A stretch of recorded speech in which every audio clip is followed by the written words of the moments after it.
Matapos ang 3 araw na tuloy-tuloy na search and retrieval operations, matagumpay nang na-recover ng mga otoridad ang ikalima't huling biktima ng aksidenteng kinasangkutan ng isang sasakyan sa Gawa, Barangay Tukukan, Bontoc Mountain Province. Matandaan na noong October 27, 2025, isang malagim na aksidente sa kalsada naganap sa Bontoc, Tabuk and Rila Road, partikular sa Gawa, Barangay Tukukan. Kinasangkutan nito ang isang asul na mini dump truck, isang Ford Fiera at isa pang mini dump truck na nagdulot ng pagkamatay ng 5 katao, kabilang na si Edmond Romeo, ang huling natagpuang biktima.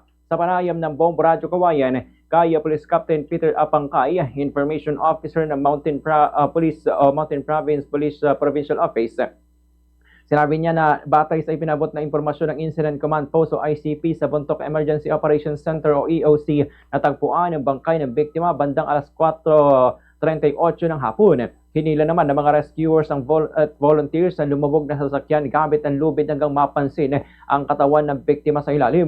Noong alas 5:02 na ng hapon, tuluyan ay ahon ang katawan ng biktima at isinagawa ang postmortem examination ng Municipal Health Officer na nagpatunay na natapos na ang matagal na paghahanap.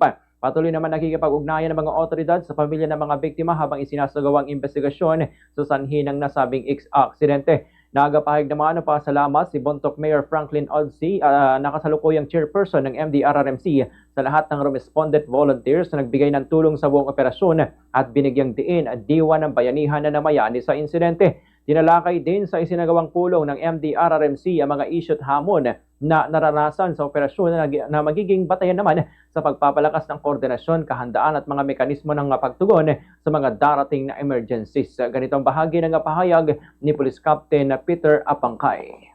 Iti arami din mga itutuloy mila tadi di programa mga road safe trip.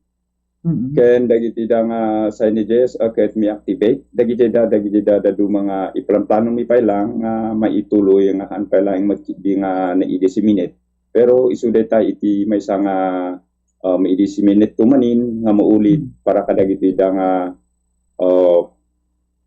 kuna tayo nga commuters ken dagiti tattao nga lumablabas ken dagiti pati matki iti taga Mountain Province, sir.